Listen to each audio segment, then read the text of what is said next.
Welcome to my channel. My name is Sammy Betancourt, and in today's video you're going to learn the importance of sleep for your muscle growth, what it does to your body, and how you can improve your quality of sleep.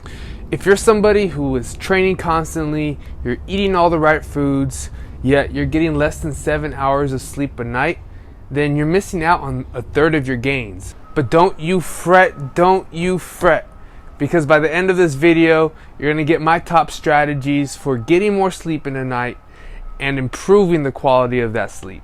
When it comes to losing weight or gaining muscle, a lot of us look to our training routine and our nutrition protocol. Now, all that is important and essential, but we often miss this one crucial element that glues that all together. Now, the element that I'm referring to is our sleep. Without having this one element in place, then everything else gets out of control and will eventually fall apart. Sleeping for 7 to 9 hours per night is so crucial for our personal and physical development, yet we rarely seem to mention it in our fitness articles and the videos that we watch, because we're always looking for the next thing, the next big fad that will help us quicken our results, right? A lot of people ask me, what supplements am I taking? Or what's the best supplement for weight loss or muscle growth, right? And to them I say, how's your sleeping? Let's look at your sleeping first and get that under control before we start adding any of these supplements or diet pills. The reason sleep is so important is that it enhances our recovery through protein synthesis. It also helps us retain our muscle mass through the release of HGH, human growth hormones. You see, when we sleep, our body fluctuates from non-REM to REM sleep. And REM sleep is pretty much rapid eye movement. That's what REM stands for, right? Now, research suggests that when we get to REM sleep, that's when our body replenishes its organs, that's when it replenishes the cells, that's when it recovers from the day before, that's when we release HGH to the areas that have been damaged when training, right? Therefore, a full night's sleep is crucial for us to be able to experience all the benefits that are in REM sleep, right?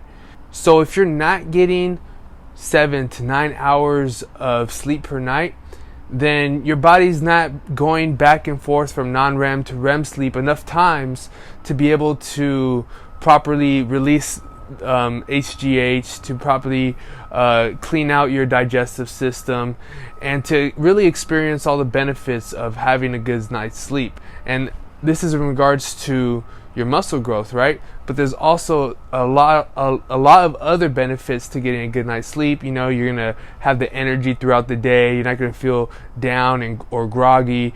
You're gonna be able to perform at the gym, at your workplace, a lot more effective than if you were to sleep less than 7 hours, right? So if you're looking to change your body composition, to add more muscle, to lose more weight, then the place you really want to begin with is your sleep. Now, right now we're going to go into 5 tips that are going to help improve the amount of sleep you're getting and improve the quality of that sleep. Okay? So let's go ahead and dive into it. Tip number 1 is to get a consistent sleeping schedule of at least 7 to 9 hours per night. Now, we all have a biological clock that tells us when to wake up and when to sleep. The goal is to create a schedule that allows you to predict the times you're going to go to sleep and the times you're going to wake up, right? And you want to make sure that you're scheduling out at least 7 to 9 hours of sleep so that your body could properly fluctuate in non-REM and REM sleep to experience all of those benefits of muscle retention and muscle recovery. So for example, a sample sleeping schedule will be something like, I wake up every day at 6 a.m. and I go to sleep every day at 10 p.m. I wake up every day at 5 a.m.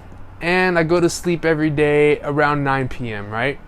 And your goal is to stay as consistent to those time blocks throughout the whole week, not Monday through Friday, but on the weekends as well. So just make sure sometime this week, today, after this video, look at your work schedule, look at your workout schedule, and figure out what's the most realistic time blocks for you to schedule your wake up time and your sleep time, so that you begin to have a proper sleeping schedule that you adhere to. Tip number 2 is to stay away from LED screens at least an hour before sleep. Research suggests that an increased exposure of LED screen blue light will actually cause a decrease in melatonin. And melatonin is the hormone that is used to get a good night's sleep, that tells your body it's time to relax and to go to bed. So by simply putting away the phone, turning off the TV, closing your laptop an hour before bed, you're going to improve the quality of your sleep, because you're going to have enough melatonin to tell your body that, okay, I'm ready to hit the hay and go to sleep. So do yourself a favor and put away the tablets and the phone an hour before you go to bed, so that you can ensure that you get your most restful, peaceful sleep possible. Tip number 3 is to avoid ingesting caffeine 6 hours before bed. Drinking caffeine has shown to decrease your overall sleep time by an hour. You know, when you drink caffeine, it takes usually 20 to 30 minutes for you to start to feel the effect of that caffeine, right? You start to feel wired, jittery, and ready to go.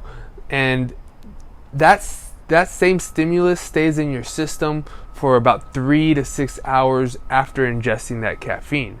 Therefore, it makes it a lot harder for you to try to unwind and to get yourself ready to go to bed when you've just had a cup of coffee, or even if it was a couple hours before bed.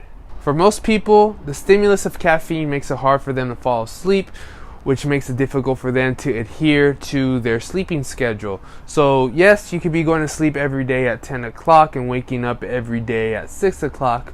But if you're going to bed at 10, but you're not actually falling asleep until 11:30 or 12, then that's when you are actually going to be going through that REM sleep cycle. So that time of 1 hour, 2 hours where you're not able to fall asleep right away is real crucial in the long run, right? So if you must have caffeine or coffee, then my suggestion is to just keep it in moderation. Keep it designated for those morning hours, for those early afternoons. And if you're doing that, then you should be fine. You don't have anything to worry about. But it's just when you start to have it past 3:30, 4 o'clock, and it begins to creep into your sleeping window where it gets a little iffy, right? So I'll let you be the judge, but just keep a conscious note not to be drinking caffeine right before you're about to go to sleep. Tip number 4 is daytime naps. You see, daytime naps are extremely useful for when inadequate sleep is unavailable. When you know you're only going to get 5 hours, 6 hours of sleep that night, then having an hour, 30-minute nap throughout your day is a great way to get your body primed, get your energy back, get your focus clear for the tasks and the stuff ahead, right? Now, I must mention that naps aren't a replacement for sleep. They're simply there for the days that you're only getting 5 to 6 hours of sleep. So if you have some time throughout the day, try to find a 20-minute, 30-minute, 1 hour block where you can just put your head down, snooze for a little bit, and watch yourself feel more alert and more focused, energized when you get up. Now, the 5th and last tip of today's video that's going to help you improve your sleep is to have a night routine. Now, a lot of us have that morning routine where we do certain things in the morning to help prime us for the day, right? But a lot of us aren't disciplined to have a night routine. So a way you can improve your quality of sleep and to ensure that you get more sleep is to have those activities, those rituals that you do night in and night out. People who have an optimal nighttime routine are a lot more efficient in decompressing and separating themselves from the stress of the day, from all the responsibilities, and allows them just to relax and to slide into bed nice and easy so that they get their full night's rest and all the benefits associated with good sleep. Now, a nighttime routine doesn't have to be anything crazy, doesn't have to be anything that's super rigid. You know, it could be something as easy as getting some hot tea or some hot milk before you're going to go to bed, or maybe opening up a book to read for the last 20 minutes of the day. Something easy like that. Nothing too crazy where it's like you're going through affirmations, you're watching motivational videos. Nothing that's gonna cause you to feel wired, right? You want to find those activities that are relaxing and that are easy to adhere to each night, right? Another thing is maybe journaling or listing out your goals for the night, right? Writing what you're thankful for. Those little things are all examples of what you could do for a night routine. So in the end, if you want to see the best results with your training and nutrition plan, then it's time to take control of your sleep. Now, we spend a lot of effort in getting into the gym every day, in meal prepping our meals throughout the week, but we don't want any of that to go down the drain if we're not getting proper sleep. Start making yourself conscious of your sleeping schedule, and it's not going to happen overnight, but begin taking the necessary steps to implement some of those tips that I just mentioned into your daily routine. There's no better feeling than that feeling when you wake up after having a good night's sleep. Don't rob your body, your mind, or your spirit from feeling that each and every night. Start taking control of your sleep by using some of these tips as a way to help you have control and direction when it comes to your sleeping each night. So don't put this off to the side. Don't wait another night. Start today, start tonight to begin to make that change, right? If you enjoyed that video, then please subscribe to the channel where I'll be sharing more tips on how to optimize and improve your health and fitness. My name is Sammy Betancourt, and thank you for watching today's video.